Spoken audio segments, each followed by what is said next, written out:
Hi, this is Arthur Carmazzi, best-selling author and currently ranked as one of the world's top 10 thought leaders in organizational culture and leadership. And welcome to the Experts MBA. Today we are going to be talking about how to write a book in 3 days. Yes, you heard correctly. We're going to be writing a book in 3 days. Impossible, you say? Well, let me show you. Okay, here are some of the books that I've written. Okay, this one being the most recent one. It's very cool. You need to get it. Okay, just go to Amazon.com. Okay, but this one, look at this. This is a pretty thick book. You'd think, wow, that must have taken you a really long time. This literally took me almost 1 week to do. Now, it's not 3 days, but now that I've refined the process, you will be able to write something in 3 days. Okay, now these other ones, okay, these took a little bit longer. These took almost 2 weeks to do for the writing part. Now, of course, these are comic books and everything else, but they are still, we were able to put these together in less than a month, okay, including all of the stuff, everything else. And of course, it helps to have awesome people like Mario and Ferry that are doing all of the graphics. But the thing is, you can still write a book in a really short period of time, and you can even make it fun. Okay? So, how do we write a book in 3 days? First of all, go to your digital gold mine. That's the first place you start. See, the thing is, you've already got bunches of content. You've got articles, you've got Facebook posts, you've got slides that you've developed, you have all sorts of things that you have put into proposals to show people how you can support them.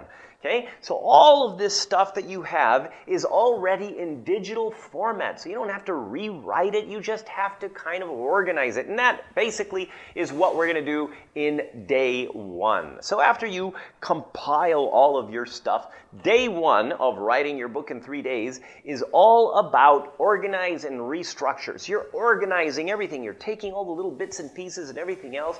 You're just kind of putting it into some kind of a flow. And, you're making sure that like this part actually connects to this part and all these different kinds of things. So you basically have a systematic kind of connected set of information. So you're going to reorganize this. You're going to put all of this into chapters. Now you just have to name the chapters according to the benefit initially of what those each mean. Okay, so this is all kind of put together. And of course, you got to have a general objective of the book after you see what all the stuff you have is all about, okay?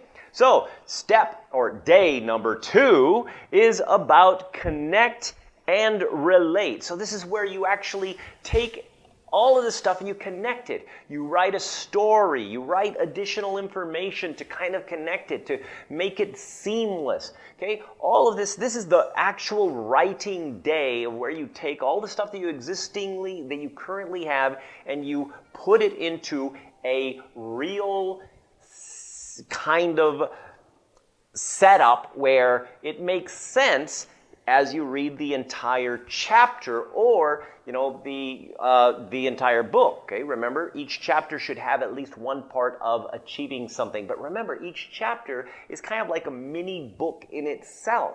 Okay, all relating to the end objective, which is your title. And of course, day 3, this is all about review and rename. So now you kind of review everything, because now you get to rewrite it, because you'll look at it and you'll say, well, this doesn't make sense.